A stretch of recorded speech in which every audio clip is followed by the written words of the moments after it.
हरि ओम. चिंतन. प्रवचन क्रमांक 101. स्थितप्रज्ञ भाग 1. प्रास्ताविक. स्थितप्रज्ञ हा भगवद्गीतेने साहित्य वाङ्मयाला स्वतःचा स्वतंत्र शब्द बहाल केला आहे.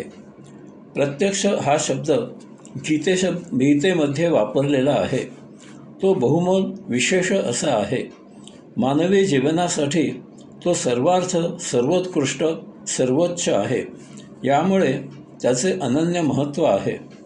जर हा शब्द सत्यार्थाने समजला, उमजला, जाणला आणि त्याप्रमाणे आचरण झाले, व्यवहार केले गेले, तर तेथेच आपली आत्मयात्रा मार्गस्थ होते. परंतु अर्जुनाला आपल्याप्रमाणेच या शब्दाचे ते विशेष महत्त्व उमजलेले नाही. यामुळे पुढे 18व्या अध्यायापर्यंत भगवंत श्रींना गीता सांगावी लागली. स्थितप्रज्ञ या शब्दाची फोड स्थित अधिक प्र अधिक ज्ञ अशी आहे. पहिला स्थित हा शब्द स्थिती या मूळ शब्दावरून वापरला आहे. स्थिती हा शब्द आपण खूप वेळा खूप ठिकाणी वापरतो. आपण म्हणतो परिस्थिती, सुस्थिती, पर्जन्य स्थिती, पूरस्थिती, आर्थिक स्थिती वगैरे वगैरे. याचा अर्थ आपल्याला माहिती हवी असते की त्या विशिष्ट स्थलकाळी म्हणजे ठिकाणी, वेळी, आजूबाजूला सर्व काही, पावसाची, पुराची, पैशांची अशी नेमकी परखड सत्य वास्तवता काय आहे. स्थितीच्या मागे ठाम, दृढ निश्चय, पक्केपणा अपेक्षित आहे. आपण नृत्याच्या बाबतीत थिरकणे असा शब्द वापरतो. तो स्थिर यामधील थिर यावरून आलेला आहे. अशा वेळी नृत्य करताना एकाच जागी नृत्य करत किंवा गोल गोल फिरत गिरकी घेत स्थिर राहणे अपेक्षित आहे. नर्तक तबल्याच्या ठेक्यावर, तबल्याच्या बोलावर नृत्य करत करत समेवर एकदम स्थित होतो. समेवर गतीमध्ये अगती साध्य करतो. ही स्थिरतेमध्ये स्थिरता आहे. हेच अध्यात्म आहे. हेच ध्यान आहे. संसारात राहूनही संसारी नसणे आहे. भौतिकात असूनही अभौतिक असणे आहे. पाण्यात राहूनही कोरडे असणे आहे. व्यसनीमध्ये राहत असूनही निर्व्यसनी राहणे आहे. गोंगाटकाटात प्रशांत असणे आहे. हे ज्याला साध्य झाले त्याला अध्यात्म आले. यानंतरचा शब्द आहे प्र. प्र हा स्वतंत्र शब्द नाही, तो उपसर्ग आहे. तो कशाला तरी जोडला जातो. प्र याचा अर्थ आहे जे अगोदर उपलब्ध आहे, जे मुळातच आहे, त्याप्रमाणे आणखी पुढचे उच्च तीव्र. प्र म्हणजे जे आहे त्यात किंवा कशात तरी भर घालणे. उदाहरणार्थ, प्रशिक्षण म्हणजे आता या विशिष्ट विषयी जे काही आपल्याला शिक्षण अगोदरच आहे त्यापेक्षा आणखी पुढचे उच्च असे शिक्षण. प्रगती म्हणजे आता जे मिळविले आहे त्यापेक्षा आणखी पुढचे. प्रगत म्हणजे गत, मागील जे आहे त्यापेक्षा आणखी पुढारलेले, आधुनिक. किंवा प्र हा शब्द थोडा निराळ्या अर्थी वापरला जातो. उदाहरणार्थ, प्रखर हा शब्द. खरं म्हणजे कडा. या पलीकडे आता आणखी वाट नाही, आणखी पुढे जाता येणार नाही. खरं म्हणजे तेज. आता यापेक्षा आणखी दाहकता नाही. खरं म्हणजे तीक्ष्ण. आता यापेक्षा आणखी काहीही टोक धार नाही. म्हणजे हाच शेवट आहे, हेच अंतिम आहे. आणि अशा अर्थीच हा शब्द गीतेमध्ये स्थितप्रज्ञ यासाठी अपेक्षित आहे. ज्ञ किंवा ज्ञा म्हणजे ज्ञान. यामागे प्र हा शब्द जोडून प्रज्ञ, प्रज्ञा असा शब्द तयार होतो. येथे वापरलेला शब्द प्रज्ञ आहे. याचा अर्थ आहे प्रखर ज्ञान, अंतिम ज्ञान, शेवटचे ज्ञान. आता या पलीकडे आणखी ज्ञान काहीही नाही. योगाधिराज पातंजलीने प्रज्ञा हा शब्द अशाच अर्थी वापरलेला आहे. वितर्क, विचार, आनंद, अस्मिता, अनुगमात संप्रज्ञातः. अर्थात विवेक, विचार, आनंद आणि अस्मिता यावर चित्त तदाकार केल्यावर संप्रज्ञात समाधी प्राप्त होते. साधकाची सवितर्कमधून सविचार सविचारामधून सानंद, सानंदमधून सास्मिता अशी प्रगती होते. साधक सास्मिता अवस्थेत स्थिर होतो.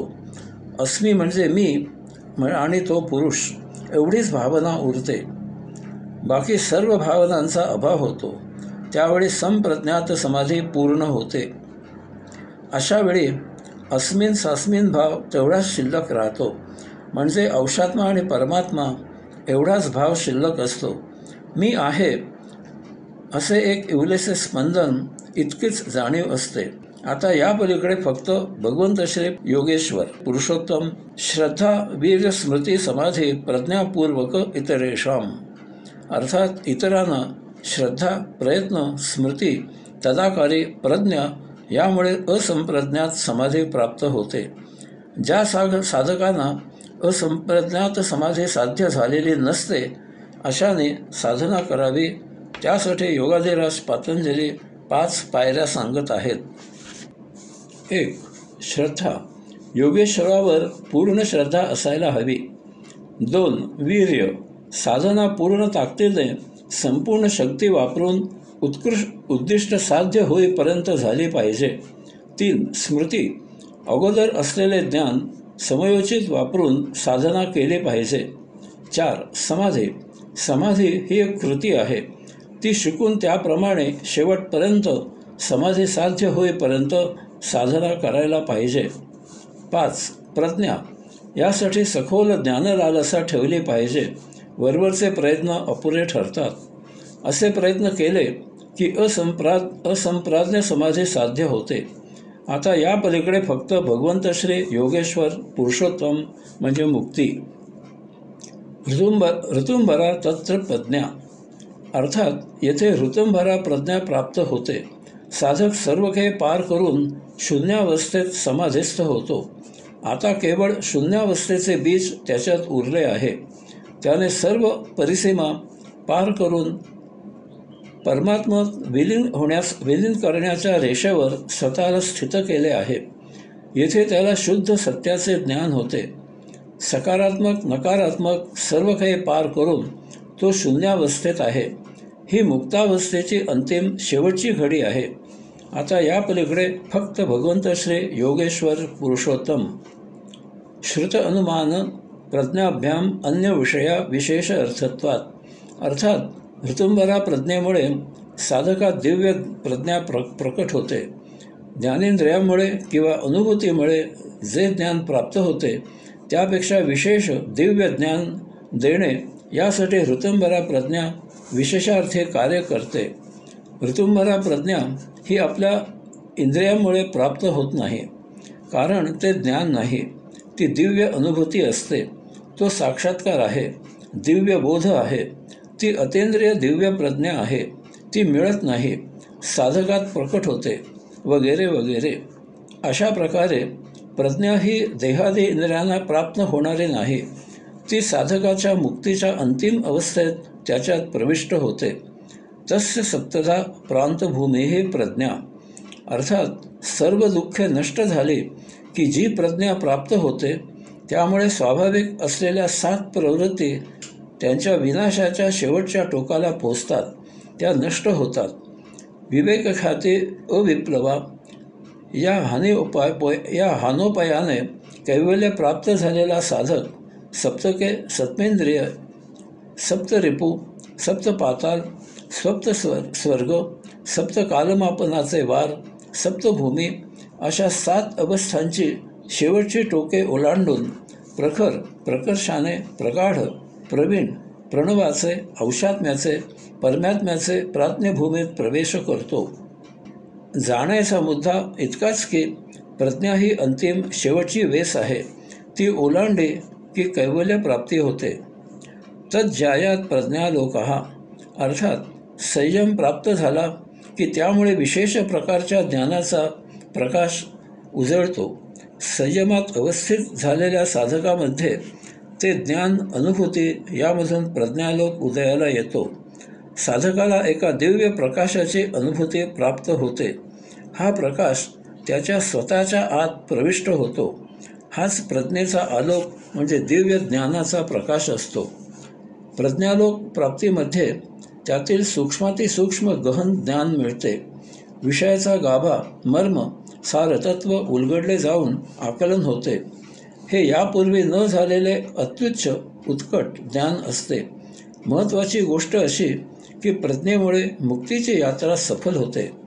अशा प्रकारे आपण प्रज्ञा याचा योगाधिराज पातंजलींना अपेक्षित असा अर्थ पाहिला. जिज्ञासूने योगदासांचे पातंजल योगबोध हे उन्मेष प्रकाशने प्रकाशित केलेले पुस्तक पाहावे. आता आपल्याला प्रज्ञा याचा अर्थ माहीत झाला. या अनुषंगाने आपण भगवद्गीता आणि माऊलींची भावार्थ दीपिका यामधील स्थितप्रज्ञ जाणून घेऊ. श्रीमद भगवद्गीतेच्या पहिल्या अध्यायामध्ये अर्जुन वीरश्रीने भारावून मोठ्या जोमात लढाई करायला आला, परंतु तेथे आपल्याच स्वजनांना ठार मारायचे आहे असे चक्षुर्वे सत्यम पाहिल्यावर स्वजनांना ठार कसे मारावे या विचारामुळे अर्जुन युद्ध करू नये अशा विचाराप्रत आला. म्हणजे प्रथम युद्ध करावे आणि नंतर युद्धभूमीवर आल्यावर युद्ध करू नये अशा द्विधा मनस्थितीत किम कर्तव्य मूढ झाला. यावेळी दुसऱ्या अध्यायामध्ये भगवंत श्री त्याला सर्वप्रथम सांख्याधिष्ठित ज्ञानबुद्धी सांगितली आणि त्यानंतर त्याला सांख्याधिष्ठित कर्मयोग बुद्धी सांगितली. अशा प्रकारे ज्ञान आणि कर्म अशा दोन्हीही अंगाने जीवनाचा समग्र बोध करून दिला. याला गीतेने सांख्ययोग अशी संज्ञा दिली आहे. जीवनाचे सांख्य जाणणे फार महत्त्वाचे आहे, कारण ज्ञान समाधीच्या भक्कम पायावर कर्मयोगासाठी उभारता येते, तरच जीवनाला साफल्याचे पूर्णत्व येते. जगण्याचे प्रयोजन म्हणजे आत्मज्ञान.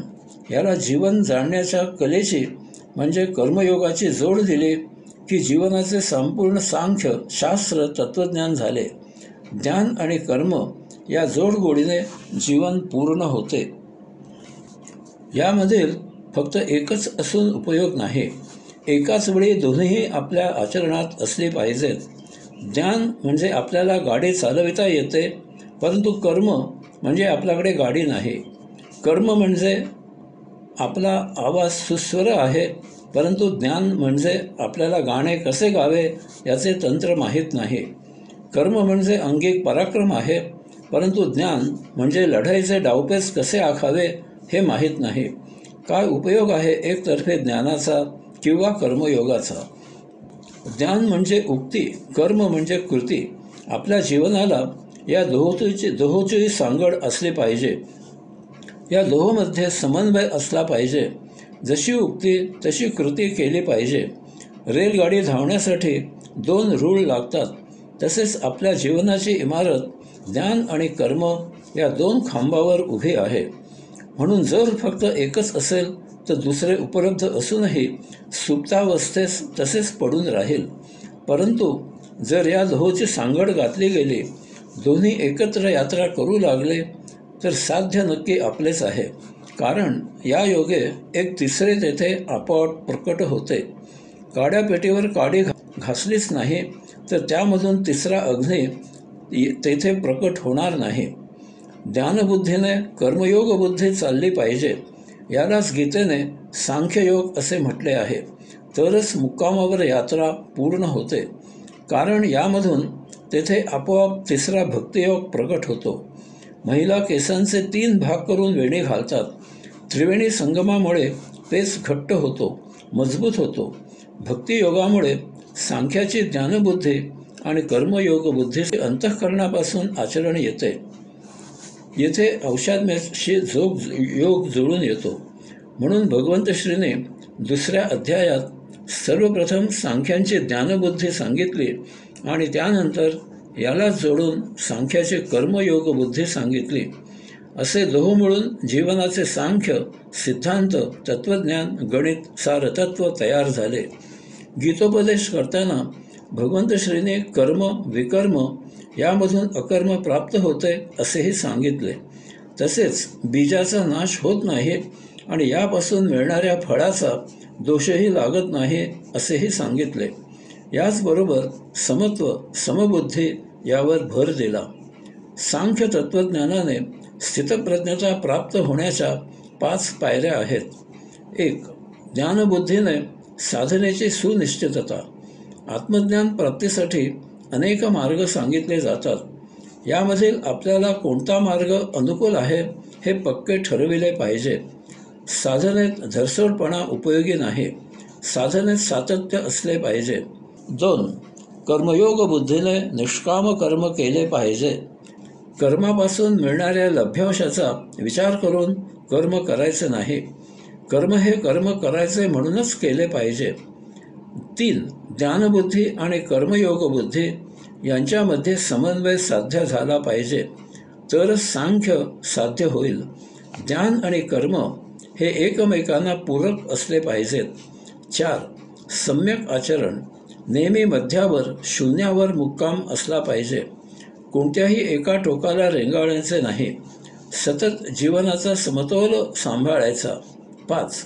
या योगे अंतिमतः साध्य होणारी स्थितप्रज्ञता या अवस्थेत स्थिर राहणे झाले पाहिजे. यावर साशंक होऊन अर्जुनाने स्थितप्रज्ञ याबद्दल काही प्रश्नांची विचारणा केली. त्यावर भगवंत श्रीने त्याला स्थितप्रज्ञ म्हणजे काय ते सोदाहरण सविस्तर समजवून दिले. आता वास्तवात जीवनाचे संपूर्ण तत्त्वज्ञान सांगून झाले आहे.